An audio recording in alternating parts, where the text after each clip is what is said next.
Akhirnya Tamara menemui Ibu Kalista. Hari Sabtu ini, Tamara memanfaatkan waktu liburnya dengan mengendarai mobilnya menuju ke sebuah alamat yang Kalista kasih dalam penglihatannya. Ia berpikir agak nekat juga dirinya mempercayai sosok Kalista tersebut. Tapi pikirnya lagi, pun jika ia tersasar, ia tinggal kembali pulang ke kosnya menggunakan aplikasi Maps. Tidak ada salahnya mencoba. Ia sampai pada rumah yang dimaksud, jaraknya dekat dari Museum Lawang Sewu yang sangat ingin didatanginya.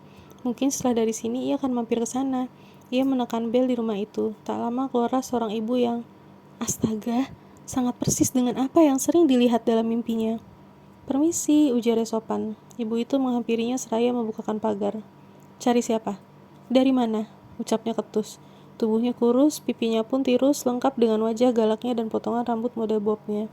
Namun tak urung juga dibukakan pagarnya lalu mempersilahkan Tamara masuk.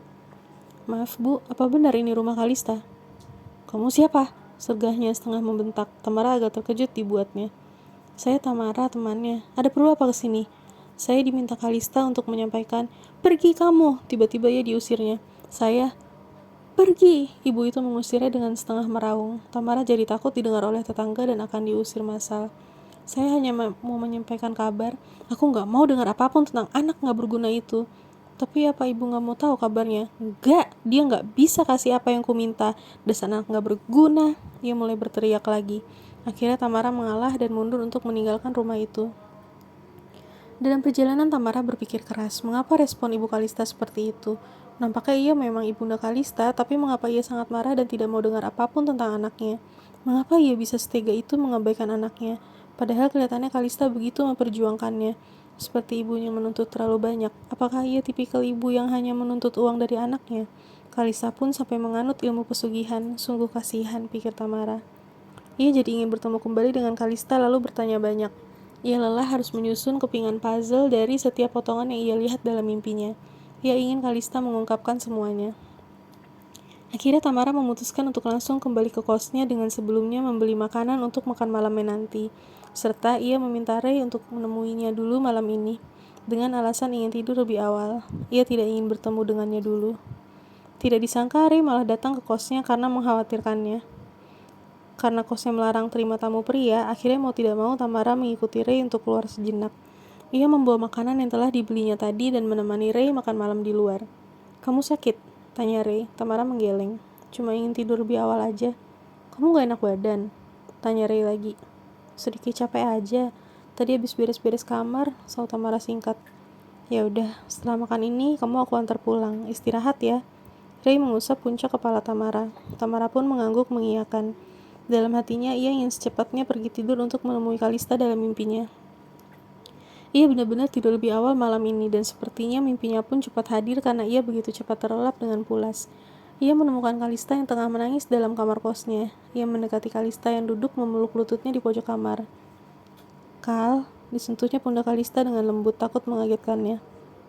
Tam, kamu udah ketemu ibuku kan? Tanya Kalista dengan sedikit terisak. Tamara duduk bersimpuh di samping Kalista yang tengah menangis. Sudah, Kal. Kenapa ibumu seperti itu? Tanya Tamara, sambil merapikan rambut Kalista. Tangis Kalista makin menjadi. Dia hanya ikat aku kalau butuh uang. Kalau aku membawakannya uang, ia mau menatapku. Jika enggak, ia menganggapku enggak ada. Seperti aku hanya sampah. Itulah ibuku. Ucap Kalista dari suaranya, ia terdengar sangat sakit hati. Tamara terkejut mendengar ucapan Kalista itu. Kenapa dia begitu membutuhkan uang? Tanya Tamara. Karena sejak ayahku meninggal, ibu tidak bisa menurunkan standar gaya hidupnya. Kami sudah kehilangan banyak harta karena berhutang, Tamara. Uang yang kuberi masih gak cukup untuk mengikuti gaya hidup ibuku.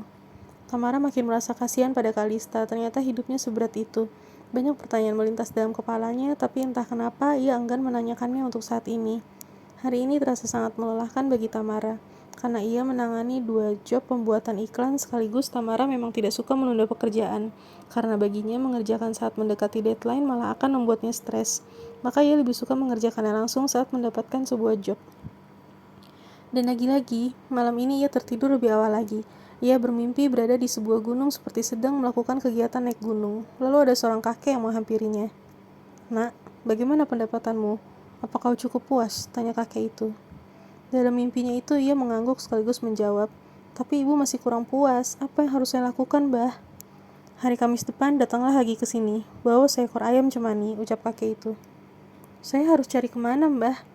Lalu saat kesini harus saya serahkan ke siapa? Tentu saja ke aku. Kalau cari di mana itu urusanmu. Bukankah kau butuh uang? Ya usahalah cari ayam itu, suruh kakek itu terdengar gusar. Dalam mimpi itu, Tamara mengangguk cepat karena takut dengan kegusaran kakek itu. Namun saat dia terbangun, dia bertanya-tanya, apakah itu hanya mimpi atau lagi-lagi potongan ingatan Kalista?